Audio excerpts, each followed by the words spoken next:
When you have ADHD, you run into many small issues that most people don't think of on a regular basis. And today I'm going to be talking about all the issues that you might face if you have ADHD and you care about fashion and how to deal with that. And even if you don't care about fashion, these are just helpful. Number one issue when you have ADHD is that you might have an impulse problem. You might have a shopping problem, which was my problem. I had so many clothes. Oh my God. And shopping addiction is a real thing because you need that quick hit of dopamine. You just need something to just get you through the day. So the way I have dealt with that is to buy things from companies that have a really generous return policy. My top two choices for this are Nordstrom and Quince. Both of them, I think Nordstrom has like a forever return policy, which makes me feel more comfortable spending there, and Quince, which has a year to return. If you are someone who buys a lot of things and you regret them, but then you've missed your cutoff, I have so many clothes that I have purchased that I regret, that I have never returned, and I just ended up donating. I have donated multiple hundreds of dollars sweaters that I thought that I would love that I didn't love, and then I ended up buying a bunch from Quince that I love, and some I returned, and I'm happy with that. Next is to try earn it challenges, where you try to earn what you want to purchase. You should be allowed to purchase the things you want. However, if you give yourself some buffer space of, okay, if I do these 10 things by the end of this week and make sure it's very realistic, then I will allow myself to buy the skincare or the things that I want. And then once you're there, you're in a different mind, you're in a different headspace, so you might change your mind about wanting that thing, or you might want it more, and then you just got a lot of things done. Next problem that you have if you have ADHD, and obviously these vary from person to person, is that you might be motivated by novelty. I'm motivated by novelty. I need so much change in my life. And this is perfect for capitalism in the aspect that you can change your wardrobe every day if you want to, but it's terrible for credit card debt. So I started renting clothes, especially as I would be like, oh, maybe this is my aesthetic, or maybe this is my new thing, or maybe this is who I am now. If you were just driven by novelty, then you are most likely to buy a bunch of clothes that are good for a few days and then they don't work out. So the ways that I deal with that is, one, I rent clothes. So when I say, maybe I am the clean girl aesthetic, or maybe I'm old money right now, and I rent it, so I don't buy it, so I don't buy things that I regret. There are several fantastic renting platforms if you're in an area that has renting platforms. I have tried Rent the Runway and Nuuly. I want to do another review of Nuuly because my last time wasn't that great. I love Rent the Runway, and it has given me that thrill of novelty, especially as anytime there's anything new, you obviously want to buy it. So for me, having things that are new that I want to wear, if I have a platform where I can rent it and then I change my mind after renting it, or maybe I love it and then I buy it and keep it, it's a great way to address the novelty issue. That or thrifting. Buying it secondhand is a great way to see if you actually like it or not, because if you only like it when it's brand new, you're not gonna like it, because if you have to wash it and you don't like it as much, it's not for you. Next, sensory issues. Oh God, okay, sensory issues are huge when it comes to clothing. Like really, really fuzzy sweaters that are too close to my neck make me freak out.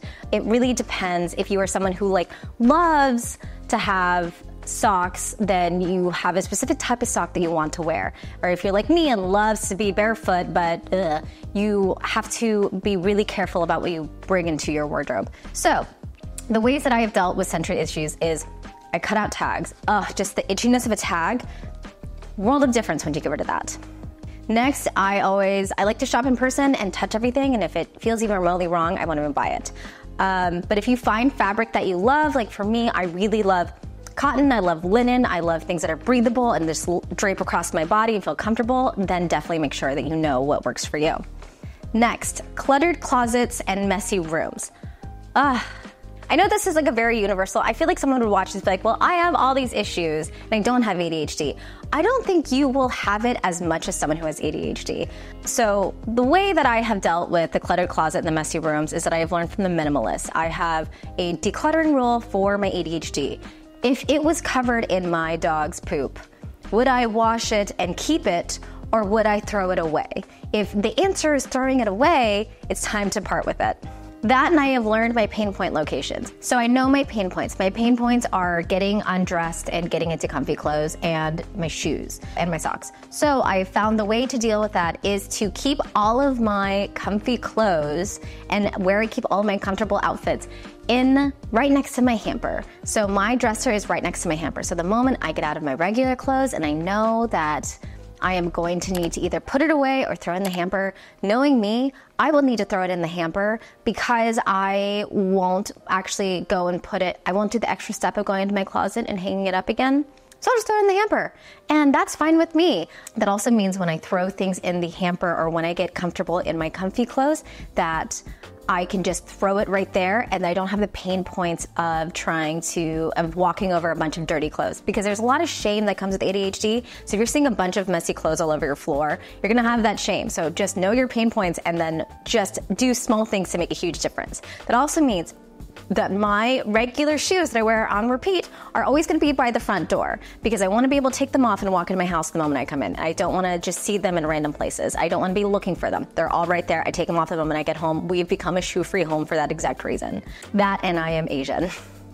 Next is time management and waking up in a rush. Time blindness when you have ADHD is so real. The fact that I will wake up and be like, oh crap, I have to leave in 10 minutes means that getting ready is more of a struggle, especially as someone who really struggles with getting up. I'm a momentum gal. The moment I get up and doing things, the better I am. However, in the moment, I will love to lay in bed and scroll on my phone for an hour and then I'll rush and get up. That's why I've learned how to do really fast minimalist makeup, and that's also why I have my one and done outfits. Having your one and done outfits are key to a very easy life. That means that if you're a woman, that means a lot of jumpsuits, that means dresses. Men need more of those. I'm very sorry, but men need more one and done outfits. I don't know what to tell the fashion industry, but maybe get on that. And that also is why my shoes are at the front door. Also, if you are someone who has outfits planned out in their brain, that means that if you cannot find that one piece, or that one piece is dirty, that means that you might need to buy multiple of those things. I have 5 of the same white Uniqlo t-shirts. Why? Because Uniqlo t-shirts are thick and they make you look really well put together. 2, mine are constantly dirty because white and spilling things go hand in hand. And 3, because I know that I can wear them with multiple things and I constantly want to style them, I have multiples of them. I am not someone who condones buying excessively. However, I am going to condone it if it makes a huge impact in your life. It's kind of the same as you can't only have like one French press. Sometimes if you wake up and your French press is dirty, you're not going to want to make coffee and you're going to want to scoop it out and clean it out. Just buy another $40 French press, buy another $10, $12 shirt if it makes a difference for you. I tend to aim for minimalist. However, sometimes you just need to make an exception for the things that make a huge difference. Last is laundry. The fact that laundry is a multi-step process is what sets me up for failure. So when I do laundry and I have my laundry baskets most likely pile up, I find that my biggest issue with doing laundry is that I forget that I'm doing laundry and then I open my washer and it's full of what smells like moldy clothing. So when I do laundry, I keep my laundry basket visible and inconvenient as hell. That means when I do laundry, I will put my laundry basket on my coffee table as almost a reminder. It's like, hey, you need to do laundry. It's time to go get your laundry. Just as a reminder. And then I'll also set timers on my Apple Watch. My problem is that I constantly snooze them and then I forget. However, that has made a huge difference. Those 2 things have just reminded me of laundry and probably saved a lot of clothes from going moldy. Next is to fold laundry while you're doing something that's enjoyable. Actually, I take it back. Fold laundry while you watch TV. If that means that it takes you longer, that is fine, but make sure it's something you enjoy watching. For me, that means I'm gonna be folding laundry while watching Bob's Burgers and having my dog in the room with me. The thing with ADHD is that people don't realize that the small things you have to do to take care of yourself, it's mentally harder than you would think. So if you can give yourself a little relief saying, okay, this is going to be someone else's responsibility or I'm gonna be able to outsource it, it's gonna make a huge difference in someone's life. Being a person with ADHD is really hard, and I don't want to go on a whole rant right now because I can feel it like bubbling. And I want to link How to ADHD down below, which is like a fantastic YouTube channel, which I watch obsessively right now. And then there's also this book that I've read on self-care for ADHD. And surprisingly, a lot of those tips have stuck with me really hard. Even something as simple as making sure I get enough water and having a cup that I'm excited about, or a straw, or even like flavoring in water to make sure I get enough water has made a huge difference in my life. I hope it makes a difference in yours. If you'd like to see more ADHD videos, as I am still learning mine, and I am wanting to bring anything I learned that's effective and helpful forward to people because I want to pay it forward, please let me know. And I'm gonna stop talking now. Bye.